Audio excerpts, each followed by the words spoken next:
It's time once again for playoff football. The FCS bracket was revealed this morning and the Bison are back in the playoffs this season, but they may be facing a tougher road than normal.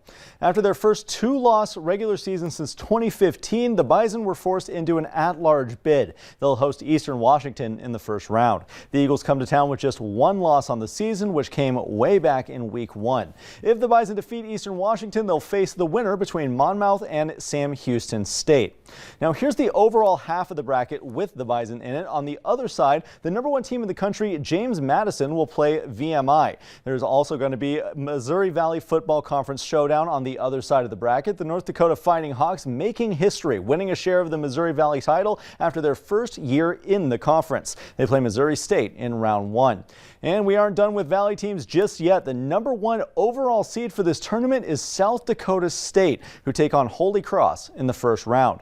Joining them will be Southern Illinois in their matchup against Weber State. Now the winners for these halves of the bracket will meet in the FCS championship game. The first round is Saturday, April 24th, with the title game in Frisco, Texas on May 16th.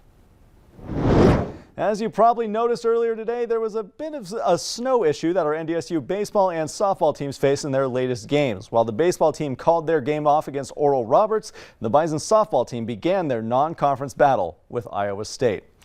The snow getting gradually worse throughout the game, but here in the first inning, it's still technically playable. First up, we have Avery Wysong as the Cyclones lead 3-2. Wysong bunts it, leaving the catcher with a choice to make. As Wysong steps onto first base, Skylar Paget stays at third safely, loading up the bases for NDSU.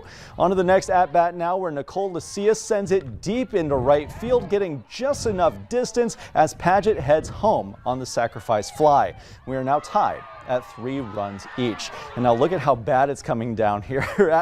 Those are those fat flakes that Summer was talking about earlier.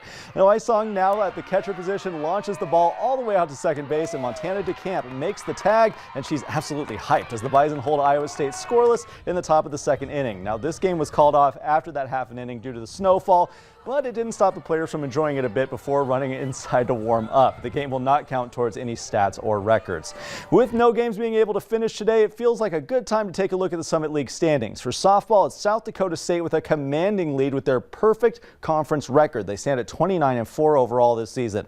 North Dakota State sitting in second. For baseball, it's a bit closer at the top. Oral Roberts is listed as the top team after winning 2 out of their 3 games against NDSU this weekend. Despite the rankings, the Bison do still have a better conference and overall record, sitting at 12-7 and 23-10 respectively this year.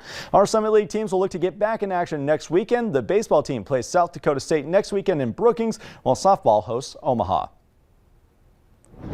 And one softball team was able to get a full game in before the snow does what it does best and ruined everyone's day. Minnesota State University Moorhead in conference action against Sioux Falls. The Cougars blanking the Dragons for a 14-0 win. This one was called off after 5 innings.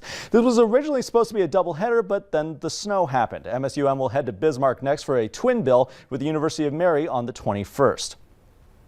And the Minnesota Timberwolves in conference action tonight out in the City of Angels. The T-Wolves squaring off against the LA Clippers. Since they're on the West Coast, this game didn't tip off until 9 p.m. our time, meaning that it's still in progress. At halftime, the Clippers lead the Timberwolves 72-53. Now, the T-Wolves are currently the only professional team in Minnesota playing today. The Twins were originally scheduled to compete, but the rest of their series against the LA Angels was called off due to COVID-19 issues. Nishay, they are still scheduled to play Oakland tomorrow. Awesome. That was great sportsmanship for those ladies on the softball team to still play. Could you imagine playing in that? I didn't even like standing there with the camera. My hands were still cold. They're still cold now. Oh, so sorry. It's okay. All right. Thanks so much, Devin.